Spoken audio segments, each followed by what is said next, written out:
We're winding down the end of the semester, only a couple more weeks until we have break. I'd like to begin our December video by thanking our United Way crew for a fantastic United Way campaign this year. So our committee this year consisted of Scott Knauer, Matthew Benbenick, Kylie Nelson, Shama Brown, and Emily Neiman. So I'd like to give them a lot of thanks, but also all the people at Clovis Community College who contributed to the United Way campaign. I think we had a great year, and hopefully our funds will go to help a lot of people in need. Next week we have our production of A Christmas Carol. Actually, it's week after next, not next week. The Christmas Carol has become, this is our second year of doing it, so it's becoming a CCC tradition. But it will be with a cast that's a little bit different, but partly the same as last year. Christy Mendoza, of course, will be our outstanding director, and I want to give Christy a big plug for all of her directorial skills.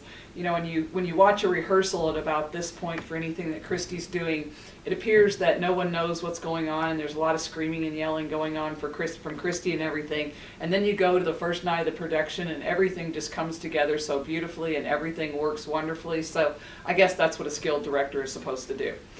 The set looks fantastic. Not only does Wayne Davies do a nice haircut, he also can build a fabulous set. So the set looks completely different than last year, but it's really, really, really top notch. So the dates on those, the performances are December 9th through 12th at 7 p.m. in Town Hall. Then there will also be a matinee on Sunday, the 13th at 2 o'clock in Town Hall. So come see it once, come see it twice.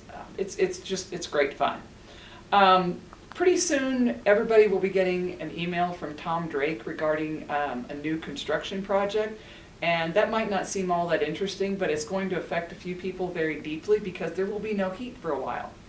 And we're going to start replacing the ancient air handlers that we have in the original part of the building.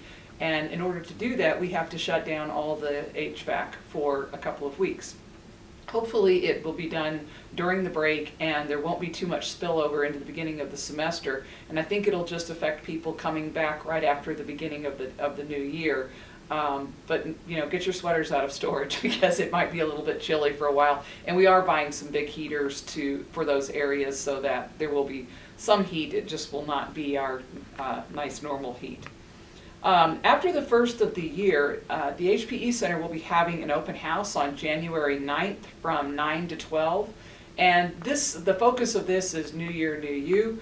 I always notice that there are all kinds of people in the HPE facility after the first of the year where you can tell that people are starting off the new year with resolutions. They're going to go to the gym, they're going to lift weights, they're going to do cardio and everything. And so this event is designed to let people have kind of a sampling of some of our classes, to hear some presentations from of our highly qualified instructors, and then also to get a tour of the facility because we have some nice new pieces of equipment, and you know, the air and the lights and everything have been upgraded in all parts of the facility. So it really is a nice space, and it's a good time of the year to kick off a really good habit to continue for a long time.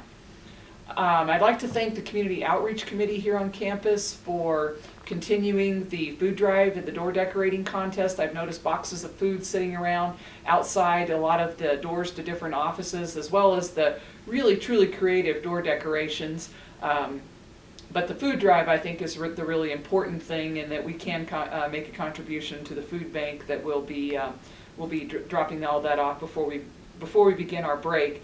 And then also the Angel Tree event that they've been sponsoring to buy Christmas presents for children in need. We will be closed for the break at 4:30 on December 18th, and then we will reopen again Monday, January the 4th at 8 a.m. So I just want to wish everyone a Merry Christmas, a Happy New Year, happy holidays, and to remind everybody that the new semester does actually start on January 19th this year, which is the day after Martin Luther King, so that's a little bit later than what we've done in the past years, but I think that will be probably a little bit more convenient for our students and our faculty. When you get back from the Christmas break, our first cultural arts event will be MJ Wild, who is a fantastic jazz singer. That will be on January 23rd at the Civic Center. So until then, if there's anything that I can do for you to get through the end of the semester, just hang tight. There's just a few more days, and then we'll start it all over again. But until then, I just want to wish everyone a very Merry Christmas and a Happy Holiday.